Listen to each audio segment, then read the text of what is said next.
Brooke. I have just arrived in China to work as an English teacher in Wuhan.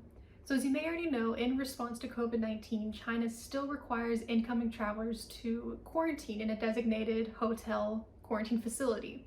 I'm currently on day 3 of the 14 days I'll be spending here in Shanghai. So I just wanted to make this video to explain not only the pre-departure requirements to enter China, but also to share my experience on what a quarantine is like in Shanghai 2022. Before I begin, I would just like to say that the regulations regarding pre-departure to China are constantly changing, so please refer to the Chinese embassy website for accurate information if you are planning to go to China. All of this is solely based on my experience based on when my flight left. So right now, the most important thing you need in order to board the flight to head to China is to receive a green code. This is a QR code that is received by applying to a link listed on the Chinese embassy website. The most important part of this QR code is that you pass a series of COVID tests that are required before you leave. The first COVID test has to be taken 7 days before your flight. All of the COVID tests have to be taken from an approved lab as listed on the Chinese embassy website. Keep in mind, these approved labs are based off your departure location, where your flight leaves from, rather than where you live. So for example, if you are leaving in Dallas, but you live in San Francisco, you need to arrive in Dallas 7 days before your flight because you have to take that first COVID test at a Dallas approved lab. So 7 days before your flight, you have to take a PCR COVID test. You also have to begin filling out a 7-day health monitoring form, which is just a form listed on the embassy website where you have to take your temperature every single day and just sign off saying that 7 days before your flight, you had no COVID-related symptoms, you weren't in contact with anyone with COVID, and so on. 48 hours before your flight, you have to take another PCR COVID test and an antibody test. If you're vaccinated, the antibody test must test against the S protein and the N protein, because if you're vaccinated, your S protein antibodies are likely to come up positive because you've built those antibodies through your vaccine. So then you also have to test the N protein. What you're really hoping for if you're vaccinated is that the N protein comes back negative. So if you're vaccinated, it's okay if your S protein comes back positive. You really want that N protein to come back negative. So once you've received the results from the first PCR test 7 days before, the second PCR test 48 hours before, and the antibody test on both the S and N protein if you're vaccinated, then you submit all of those results to the link on the Chinese embassy for the green code application.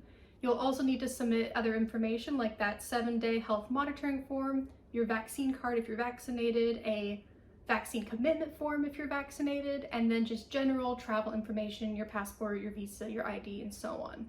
Once you apply, you'll be given a yellow QR code.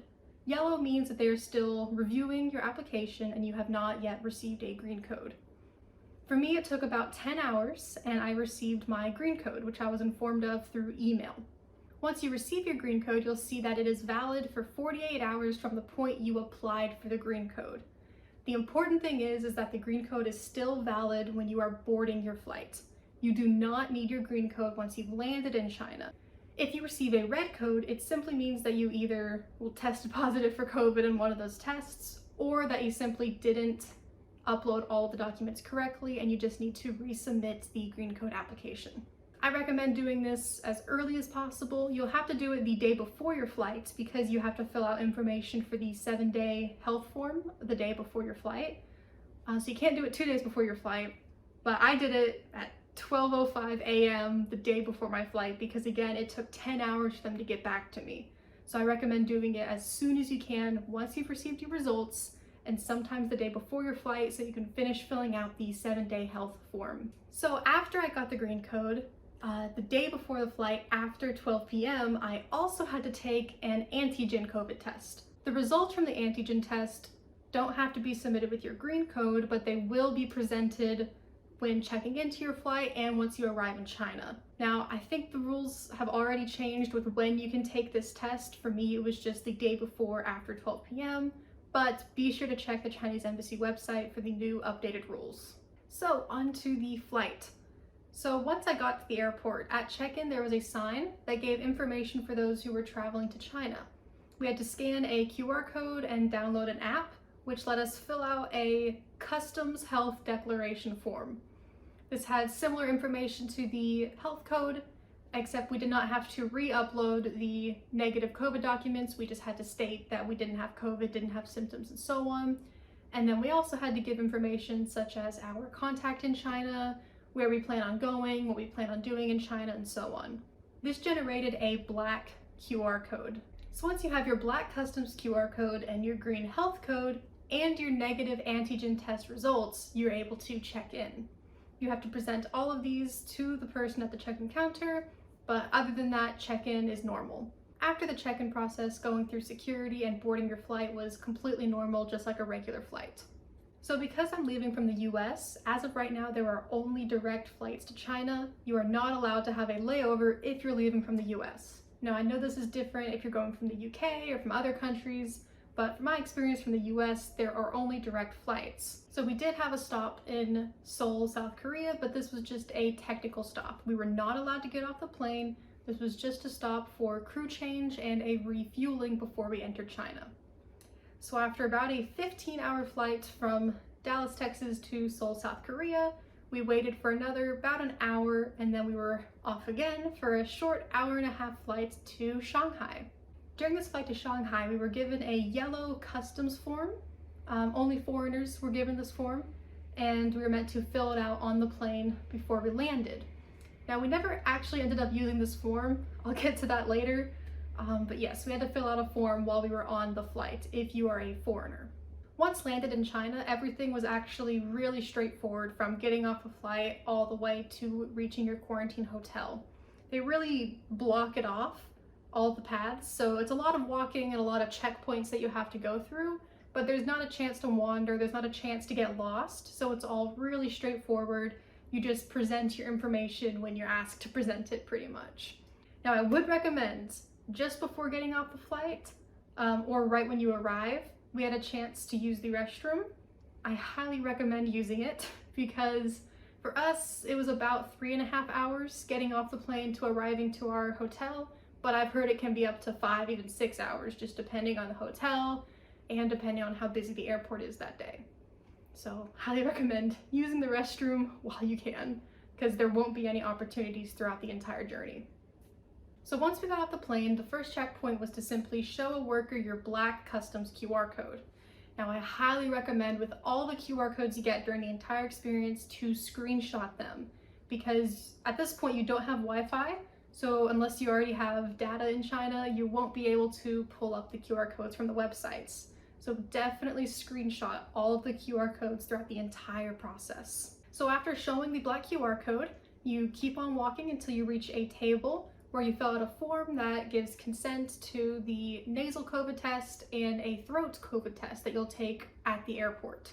After this, you reach another point where they check your negative antigen test again, and they take a picture of you without your mask on, and then they will also this time scan your black customs QR code. Now, most people, when they scanned it, it came up green and it said they can pass. With me, it came up yellow and it said I needed to speak to an attendant. So I went over to a table, and turned out I had forgotten a number in my passport while filling out the form. It ended up not being a problem at all. The lady just had me fill out a new form and use the new QR code. So it wasn't a problem. I highly recommend checking your work, unlike me, making sure you fill out the form correctly, but just know, be relaxed. Even if you do fill it out incorrectly, you're not going to get kicked out of China. They'll just help you fix it. Get everything in correctly, you'll be able to proceed. So after correcting and scanning the black customs QR code, you have a long walk to the COVID tests. So again, they will scan your black QR code again, they will check it against your passport, they take your temperature, and then they do the nasal COVID test and the throat COVID test. Now, I'd heard that the COVID tests here are really painful. That was the least painful of all the COVID tests I've taken. It just kind of felt weird, but it wasn't painful at all, nothing to be worried about. It was really simple, straightforward, and they were all really nice. So after getting your COVID test completed, it's then another long walk to the customs area. So this is where that yellow form came into play that I filled out on the plane.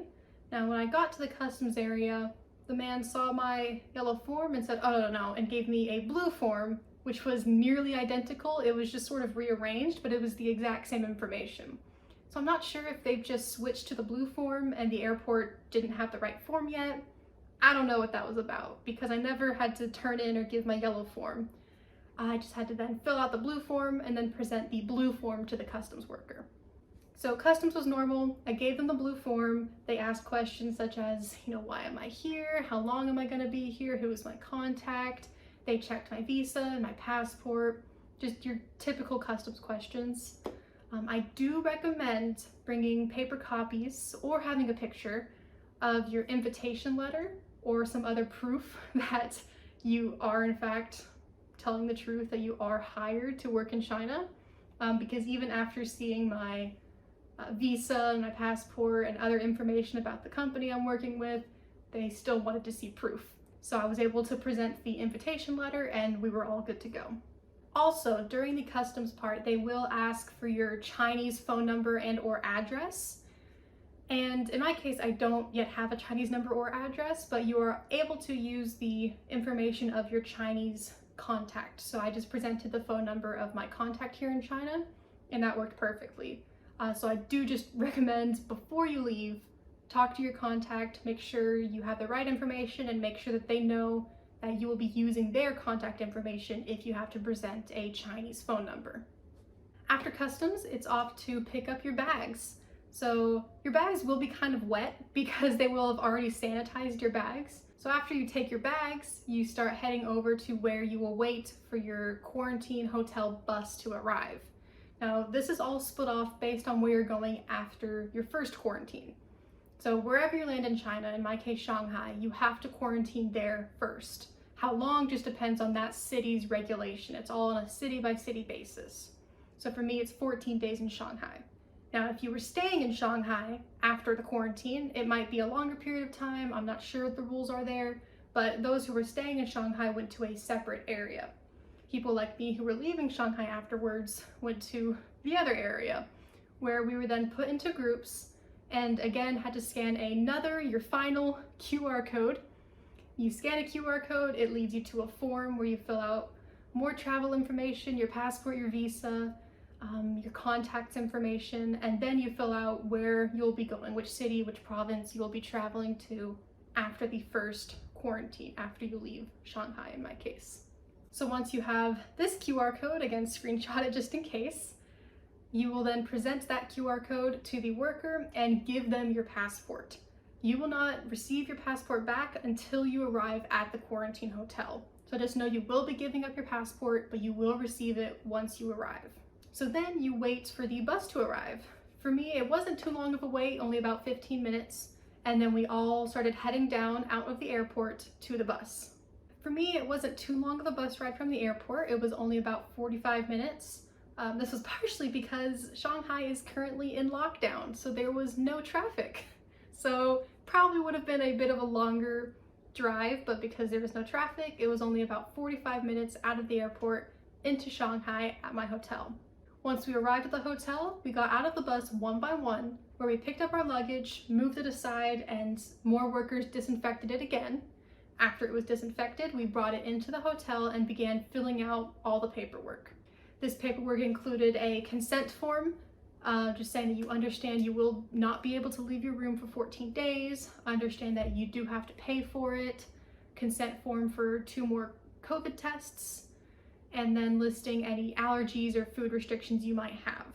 At this point, we were also added to 2 WeChat group chats, so do recommend you already have WeChat downloaded before you travel, just in case the Wi-Fi isn't great and it's not letting you download the app. So the first WeChat group chat was a general questions group chat. It has every single person from the hotel who's staying here in that group chat. You can ask questions if you need anything. And this is also where you can request if you need more water, need more napkins. And this is also where you, every single day, ask for your 3 meals. The other group chat was a group chat of the nurses. So this is where you're supposed to report if you begin feeling sick. You use this group chat to report your symptoms. So after you've signed all the forms and you've been added to the group chats, you go ahead and pay up front. I paid with cash because I am not able to use WeChat Pay or Alipay since I don't have a Chinese phone number. Just kind of keep in mind that they may not accept, Visa or MasterCard at your hotel. So I brought cash just in case. So after all of that is done, they hand you some papers of instructions and some bags of things that you're gonna need over the 14 days. And you're given your room key and you head up to your hotel. And once you close that door, you are not allowed to leave for 14 days. So now it's finally time to show you guys the room tour. So this is what it looks like when you first walk in. So you can see it's a pretty nice space. It's got a really nice window. It's my favorite part, with a little seat by the window. 2 beds.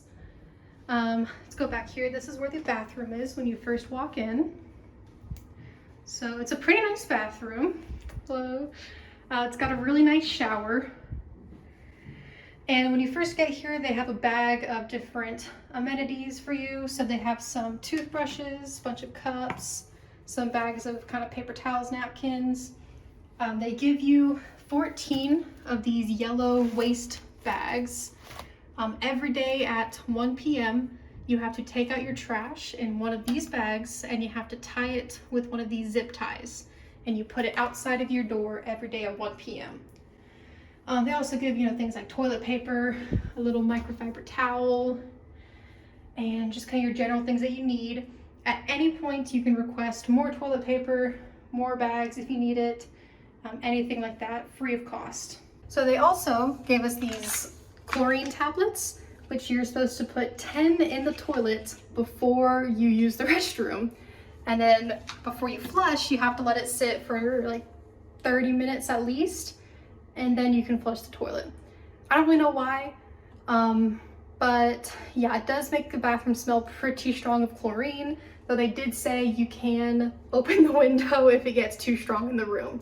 Hasn't actually been too bad. The smell mostly stays in the bathroom, so it hasn't been a problem. They also gave us these alcohol-soaked cotton balls, which we are supposed to use to disinfect commonly touched places every single day. So back to out here, they gave us 14 of these masks here. We're supposed to wear a new one every single day, and anytime we open the door, we have to wear one of these masks. You can't wear your own mask. They also gave us this thermometer, which I'm not really sure what it's for because they come and check our temperature every day, twice a day, so maybe that's just if one day they can't come and you have to report your own temperature. I'm not really sure. They gave us 24 bottles of water, which to request more, it's like 1.5 yuan per bottle, so pretty cheap, but not free. Then there's also a kettle. And then down here is a refrigerator, which doesn't get super cold, but I keep some water in there anyways. So yeah, it's a really nice space. You can see I have my snacks here and my little workstation over here. I do love sitting here. I put a pillow right there and I just sit here and watch outside. But there isn't much going on because Shanghai is in lockdown, so only people outside are the occasional cleaners and delivery drivers. But it's an amazing view, so I love the window. They gave us 2 sets of instructions. One's in English and one is in Chinese, but they are not the same instructions. So I guess they only had an English translation for one set. I don't know. If you don't read Chinese, you can use WeChat to scan the paper and it'll translate it for you. I think Google does the same thing, Google Translate. So yeah, so you have to be sure to read all the instructions, make sure you understand what you're supposed to do. But yeah, other than that, it's pretty simple life, just sort of relaxing and yeah. Something to keep in mind is that they did not give us a mug for any hot drinks, even though there's a kettle. And then they also do not give us any towels other than that one hand towel. So if you're going to be drinking hot drinks, bring a mug and definitely bring a towel just in case they don't provide you with towels. There are no laundry services. It's kind of nice. I have 2 beds. I think I'm going to switch beds after the first week since you can't wash your sheets. But keep in mind, any laundry you want to do, you have to do yourself in the sink. Bring some clotheslines and clothespins just in case you do want to wash your clothes. and bring your own detergent and all of that, because no laundry services while you're here. So in terms of costs, this hotel costs 400 yuan per night, not including food. So you can actually order out fresh food at this hotel, or you can opt to just do the cafeteria food, which is what I've done. If you do cafeteria food, it costs 20 yuan for breakfast, 40 yuan for lunch, and 40 yuan for dinner. So if you are going to do the cafeteria food every single day, 3 meals a day, then in total it is 7,000 yuan for the 14 days. But again, if you are a picky eater, this hotel does allow you to order outside food. The group chat actually the other day shared a KFC group chat where everyone in the hotel daily comes together, and if you want KFC, they do it in one large bulk order. So it all comes at once rather than, 50 people in the hotel all ordering KFC at the same time and it taking forever to arrive. So plenty of options if you want to order out. I'm just opting to eat in. So here's what a typical breakfast looks like. So every breakfast comes with 2 sausages, 2 dumplings, usually pork filled, though there have been some veggie ones. 2 of these are sweet rice filled dumplings, a boiled egg. This one is a tea egg, which I'm really excited about. Then it comes with a steamed bun, usually with a sweet filling, and then some other pastry, sometimes a croissant. Today it's a cinnamon roll. Okay, I would say that this is what a typical lunch looks like, but not at all. This is the first time that they've given me something other than rice in this big container of this big section. So today I have this pasta with kind of a weird oily tomato sauce. Then I have cabbage with some carrots, have some sort of popcorn fried chicken, have some, seems like cooked edamame or cooked peas, a little bit of chili oil, but it's not very spicy. And then I have some beef and eggplant cooked in like a sweet sauce. Okay, so here's a typical dinner. So we're back to rice, which is what we've had every other day. That pasta was just an exception. So a large serving of rice, we have some greens, some sort of broccoli looking stuff with some bacon. These are sweet potatoes, and we have some chicken. Then we also have soup. Every dinner comes with soup. So today looks like egg drop soup. So yes, every lunch and dinner will come with this container, big portion of usually rice, 1 main portion of meat, and then 3 other veggie portions, though typically one of the veggie portions also will have some meat. So you can see there's some bacon mixed in with this broccoli here. Something else to keep in mind is a lot of the meat options do have bones in them. Even if it's beef or it's pork, there's more bones in the meat compared to what you might be used to eating Western food. So do just keep that in mind if that's something that you are picky about. So finally, to go over the daily schedule. So at 7:30 in the morning, they start bringing breakfast, and they pretty much just knock on your door and leave it on this little table outside of your room. And anytime you open the door, you have to have your mask on, so keep that in mind. So yes, 7:30 they bring breakfast. Then at 9 a.m. they come to take your temperature. Then at 11:30 they start bringing you lunch. At 2 p.m. they come and take your temperature again. And then at 5 p.m. they start bringing dinner.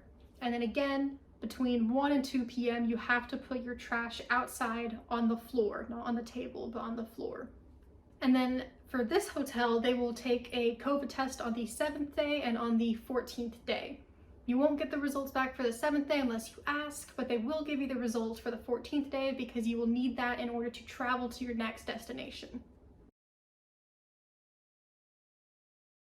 So I just filmed that whole vlog, and I just got a notice saying that we are all being repositioned and to pack our bags and wait for further notice. No idea, but I gotta say goodbye to my view. Man, I love my view. But okay, I guess I'll keep y'all updated with where my new hotel's gonna be. Okay, so I've just arrived after many hours in my new quarantine facility, and I've certainly upgraded. So I'll quickly show you all around. All right, so we walk in and you have even their, closets are fancy. Then we have our bathroom where I have a tub and a shower. Oh my goodness. Oh, my face is so red. That was a lot. Look how nice this is. What in the world? And I've heard the price didn't go up. Huge king bed. Look how amazing. And guys, what in the world? I'm on the 27th floor. Look at this. That's Shanghai, y'all. Oh my gosh. Well, this is gonna be fun. So yeah, I've settled in a little bit more to the new hotel. It is pretty similar in terms of what you have to do every day. You still have to do those chlorine tablets, still have to sanitize commonly touched areas. They still bring 3 meals a day at the same time as the other hotel. Really the only difference is we put trash out at night rather than at 1 p.m.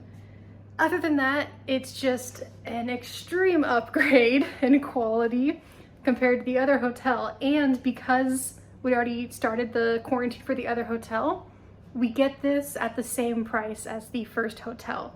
So this is still 500 RMB per night, including the 3 meals a day. The only thing is you actually can't order outside food at this hotel, but for me that doesn't matter because I was already opting for hotel food anyways. So yeah, I think moral of the story, be prepared for anything. You never know what's gonna happen. Gotta stay on your toes, but stay optimistic. And just, oh my gosh, I can't get over, I didn't show it very well, but I can't get over the view. This is amazing. So anyways, again, if you have any questions, leave them in the comments below and we'd love to answer them. So, all right, bye-bye.